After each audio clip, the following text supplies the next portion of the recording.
From University of Maryland University College, this is Thursday Thoughts with Dr. Alan Drimmer. This series features faculty and friends of UMUC highlighting areas of academic expertise. Welcome to Thursday Thoughts at University of Maryland University College. I'm Alan Drimmer, Chief Academic Officer, and today I'm joined by my colleague, Dr. Elena Gortcheva, Program Chair and Professor of Data Analytics at the university since 2003, so quite some time.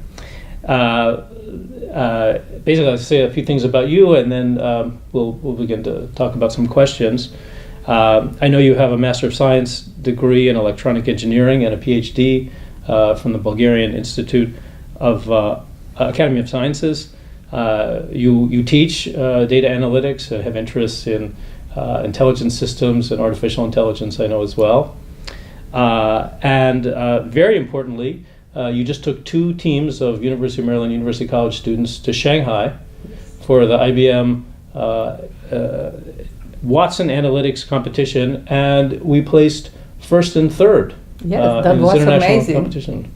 Yeah, congratulations to you. So I'd like to hear a little bit more about that.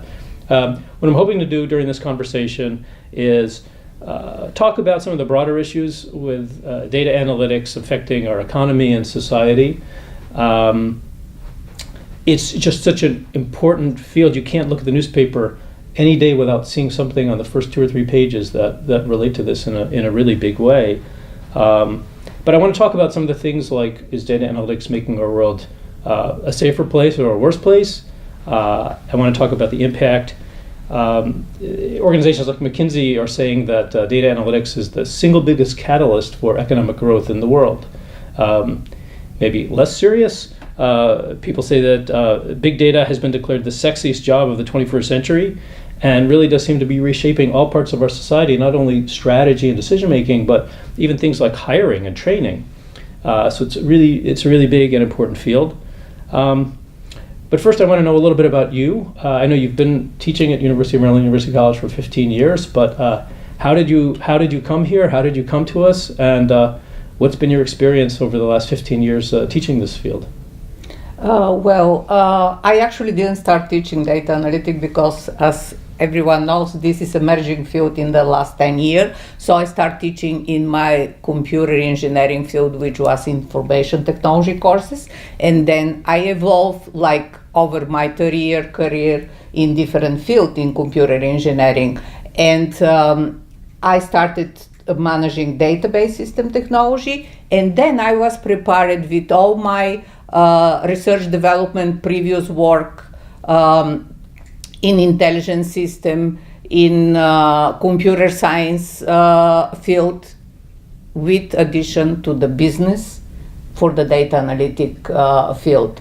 Because data analytic merge as integration of 3 different fields, which is statistics, computer science, and business. And this was a response to the need of the industry, because of to the society, not just to the industry, because of the amount of data each one has, small, big company, government, and how to get insight from that. That was the birth of what is data analytics. And then when the program started, actually, we submitted this program almost 5 years ago, and the program is relatively young. I'm in this program, start teaching and managing later the program as a program chair. So that is my trajectory in UMUC. Right. Yeah, I remember at some point, this became a degree program and a field in its own right. I remember I was at a party a number of years ago, and I met somebody, a college student, who said they were majoring in data analytics. And I didn't know you could do that. Yes. At some point, this became a thing. We have programs, other schools have programs. But could you tell us a little bit about the evolution of the field? You mentioned that initially you started off in computer science. So tell us a little bit about the transition. So it grew out of computer science, or you said the intersection of business, statistics, and computer science? Just say a little bit more about how those things came together. Well, I think, interestingly, like everything today evolves, not just data analytics. There is a society business need, and then the technology gets to the point when can bring the solution for which the customer is hoping. So that was the thing. The data was there. People wanted to manage this data, extract insight for the data, and in parallel, the technology went to the point when the software and the computer architecture were so affordable that then they can help get insight of all this data. And this merge of business need with what is the support of computer science, which is the programming mostly and computer data, and the statistic, which is the heart of what is machine learning, data mining to get insight from data. The merge of these three fields give the initiation of this new field, which is data analytics. Right. And it even evolved. Let's say data analytic formally we cannot put the day when it started, because traditionally businesses has rely on data all the time. Even before we were talking about data analytic as a field, we were talking about reporting, data reporting, and any company was using data to make decision mostly, let's put it this way. And then the need of more informed decision grow. And the example of success story of company who base their strategic decision on data was an example for many different companies to embrace this field. And this was just natural evolvement between the society industry need and the response of the technology. Which were some of the companies that were really examples, do you think? I like two examples. The first one is Netflix.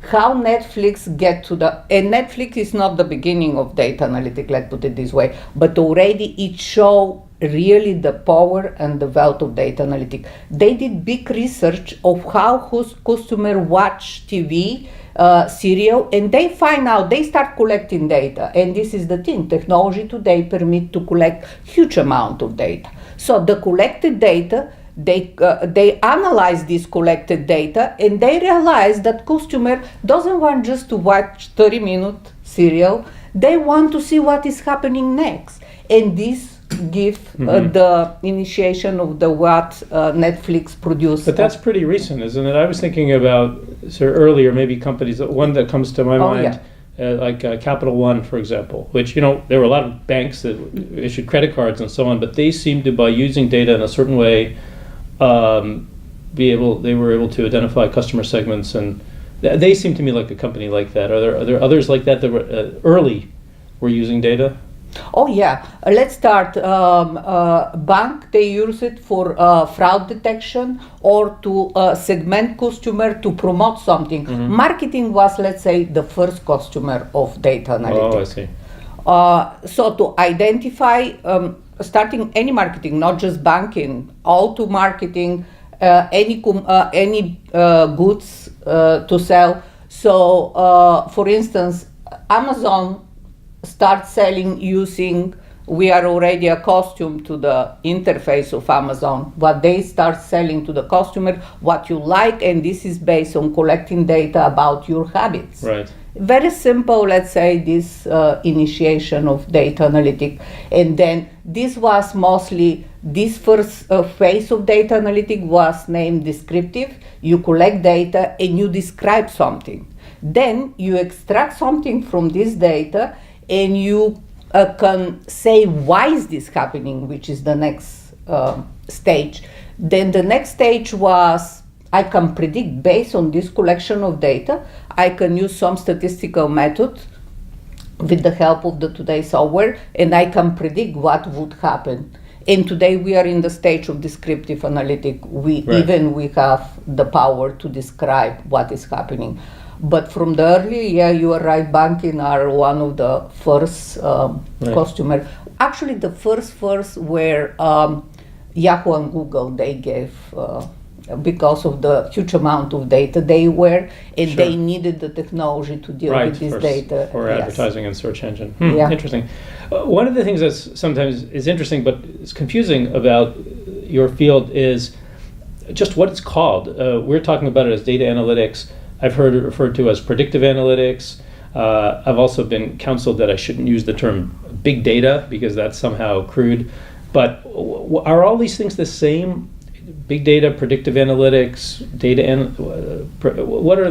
what is the best way to refer to it, and what are ways we shouldn't use? What are terms we shouldn't use? Well, you cannot put frontier between one of the other. They merge together somehow. Yeah. All this is under the umbrella of data analytics. The umbrella of data analytics is the wider concept. So data analytics, of course, like the title indicates, do something with data. Any kind of data. And big data started as something which I would say is more commercial, but it reflects the reality, which is the size of the data was the first thing which Google find when they start the search engine, then the Yahoo emails, and all this term of big data started around 11 years ago. And the technology was to respond to this need, and the technology responded with something which are technology like Hadoop, computer technology, which were affordable. Let's put it, even for big company, they must make business sense, because you cannot afford to solve a problem $1 billion, even if you are Google, even if you are Yahoo. So it must have business value. So everything started,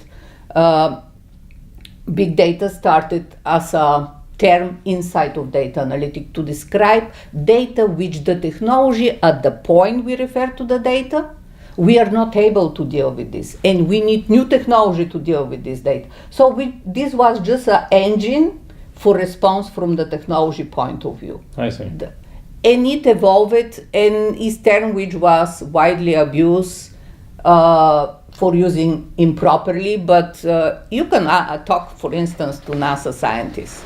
They said, oh, we had big data 30 years ago. Why you are talking about that this is new thing? My big data is I just increased the iCloud threshold on my account to the next price tier. So I know that big data is affecting me because I need more of it. But anyway, sticking on this issue of nomenclature and terminology, more seriously, if we think about data analytics, could you talk about the relationship of data analytics to artificial intelligence and machine learning? I sometimes hear those three. I have the vague sense that they're related somehow, but I don't really understand. And this is common confusion today, because this was just the evolution in the last 4 years. The AI even existed 4 years ago, but was something totally different. Today, when we refer to AI, we are referring to the practical, contemporary AI, which is not the conceptual AI when we wanted to replicate human being. Is AI imposed to the human being to help us be more efficient and more productive. And this is what is the contemporary AI. So the thing is, we have the big umbrella of data analytics. Big data is just the data. Machine learning is part of the approaches and algorithm, let's say, which data analytics uses to get insight from data. And this is a computer algorithm which are under the umbrella of machine learning, which let's say in popular description could be like, I'm giving you a lot of data, and machine learning actually grow from big data. I'm training a model. I'm giving you big amount of data, and I'm telling you in the beginning training that this means umbrella, this means rain, this means flower. I train this model to recognize environment, for instance. And then when I train and I prove the response with certain precision, then I say, okay, the model is right, it can go live, and then you start inputting real data and automatically get response. That is what machine learning does. And is very valid, let's say, the heart of data analytics, data science is machine learning. Now, artificial intelligence. Artificial intelligence somehow, they don't overlap totally. They overlap, they have a big overlap area, because artificial intelligence started with what is natural language processing, because when we started thinking about creating artificial intelligence to replicate even human, these three for the computer to be able to talk or interact with the human, still we need the natural language processing. So the advancement for 30 years of natural language processing, which already we have pretty good product which totally can interpret natural language like real language in the context. When I'm talking about something, can understand in which context we are talking about. So natural language processing, machine learning, which grow from big data, and more, let's say, reasoning inference algorithm, which is computer science, which is what we have today as artificial intelligence. So as you can see, there is big overlap with what is data analytic, data science, and artificial intelligence. Actually, today they evolve together, and one new term is cognitive analytic, which is just the analytic to deal with this, let's say, AI algorithm, which can get insight through textual data. And why is this important? Textual data is today, let's say, the new gold for any company, starting with HR, healthcare, cybersecurity, insurance claim. Everything is free text. So the capability to get insight from text, which is analytical work again, because data analytic is defined as a get insight from data. That is the general definition. Then artificial intelligence capability to get insight from free text are today like the new gold for most of the company and society. Interesting. In some ways, the field seems complex, and if you think about what data analysts do, from what I understand, a lot of their work is devoted to identifying data, processing it, and helping organizations and individuals make good decisions. It sounds technical, and there's, I'm sure, a big technical part to it, but could you talk about the role of critical thinking and creativity? Sometimes I've noticed that in even in very technical fields, it's some of those softer skills that tend to be the ones that are very useful and create the greatest insights. So what's the role of things like critical thinking and creativity in data analytics? I'm glad you brought this question. Actually, the number one paramount, because you still can learn the technical skill. Let's say you go to school, you go to some training, but the critical thinking is not something which you can read, you can learn in short period of time. This is something you learn over the life, starting from kindergarten and going up on. So why is critical thinking so important? Data analytics is not mathematics. You don't have defined solution. This is not equation. So even though today software tools are advancing data analysis, you can do something much more efficient and in shorter period of time that 10 years ago. Data analysts today don't need to work so hard in cleaning data. They are automatic tool which can do. But still, and then you have these tools which are advancing every day and producing the output. But you still need to interpret what that means. So it's the same thing. We need to put the English in the context and what that means, and the curiosity to connect with what that means with something else are paramount to be successful and actually to be a contributor to the success of the company you're working for. Any analytical project must have a value and open door. Nothing is totally solved. The door is open, we can do this and let's explore this, but for this you need the critical thinking and the curiosity. Are your students surprised when you make that point in your classes? No, this is in the rubric in each project in data analytics. Oh, well, I'm sure they read the rubric and they... They get great. They get great and they start, what do you mean by interpret? Okay, I mean that when you look to this graphic, you can tell me what you see there as a data analyst. Right. So, sort of pulling back a little bit and looking at the impact of data analytics on our society, some organizations, you mentioned Netflix, have been using data analytics really to inform their business strategy or their organizational strategy. Maybe some organizations haven't. Could you talk about maybe some examples, both like Netflix, that have really integrated data analytics into their business, and maybe some that haven't. Maybe to their detriment, maybe not. Well, many company. Sometimes I would say if they don't incorporate at all, this is a very close failure of the business.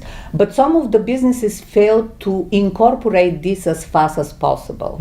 Example are just, let's say, airlines. They collect data about lost packages, delays, but they have to react to this. They collect the data, but they fail to get insight for this data and to react as soon as possible. So actually, the customer satisfaction is one of the main criteria for business success, right? You realize that if airlines are listening to this, you're cooked. You're always going to get a bad seat now. I know. That's okay.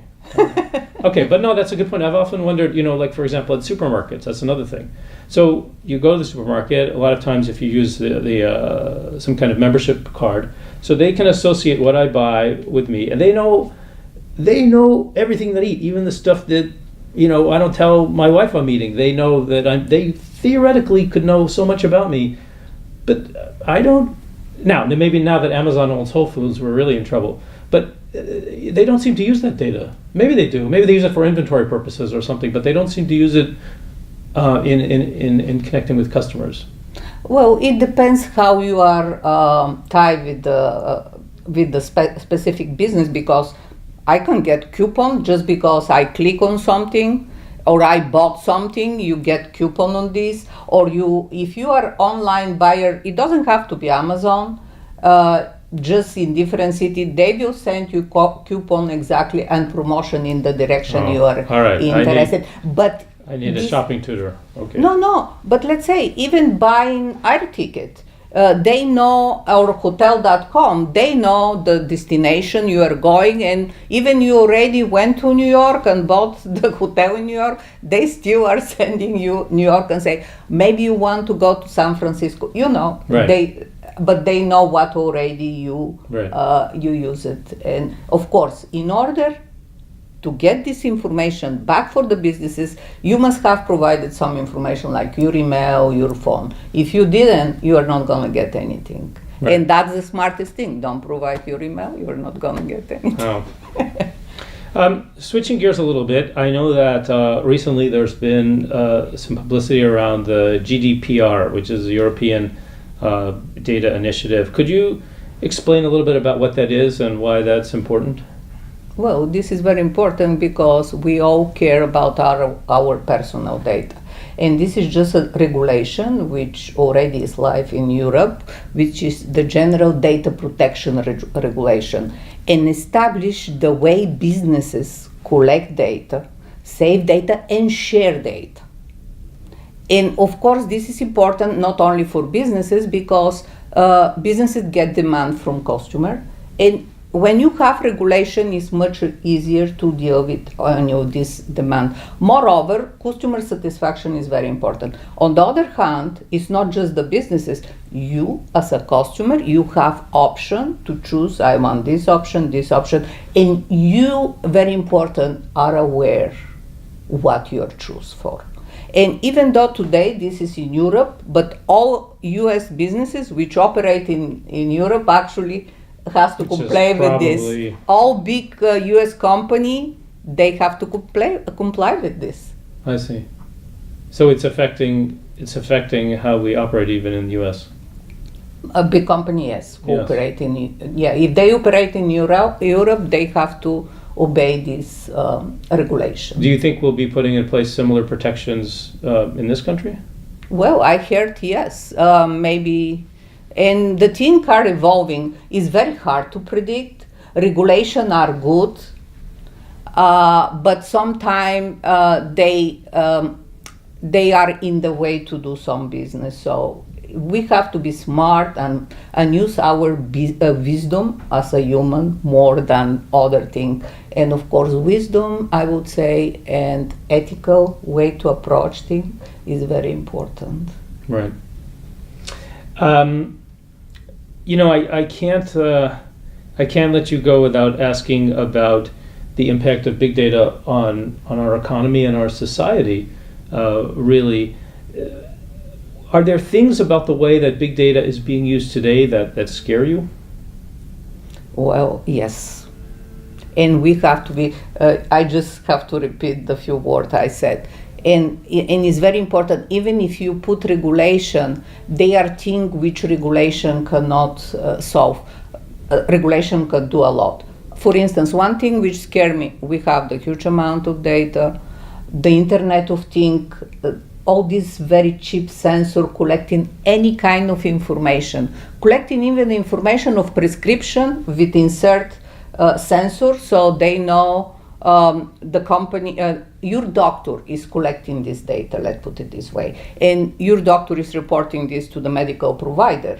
And the insurance company who insure you actually knows of the Internet of Things about your blood pressure, about your condition, and already some are using this data to raise your premium.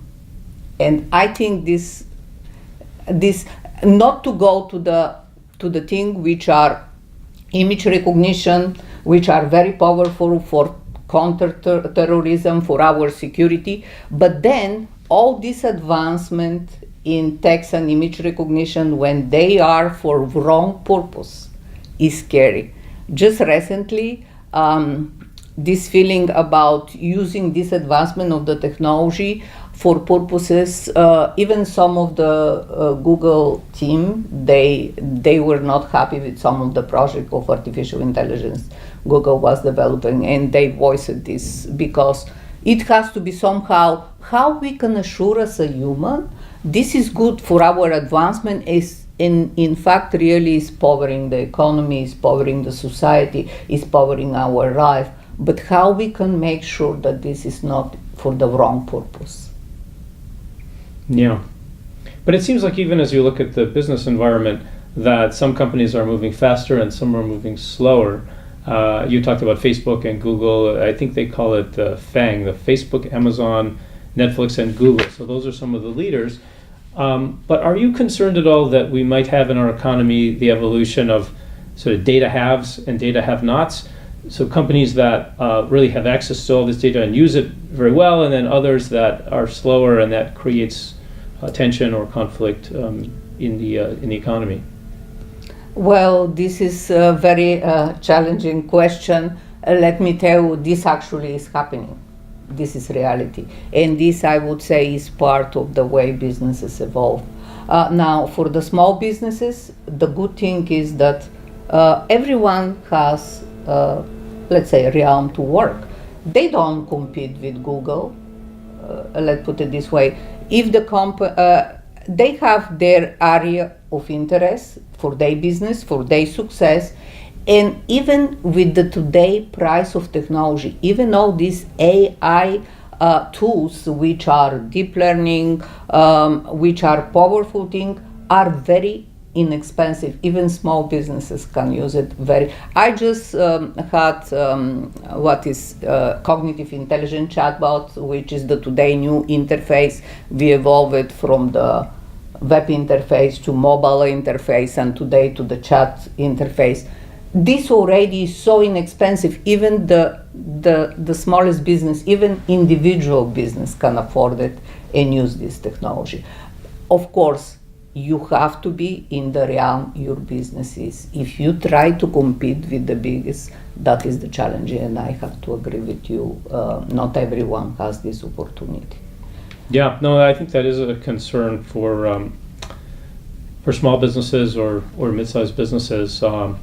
Yeah, and I think there needs to be more that's written about that in the business world, really, to understand this transformation, because sometimes you can look at the evolution of these big companies and think, oh well, it's just like Standard Oil or like Ford or other big companies, but it could be systematically different because of the infrastructure and the skills that are needed to function in the economy.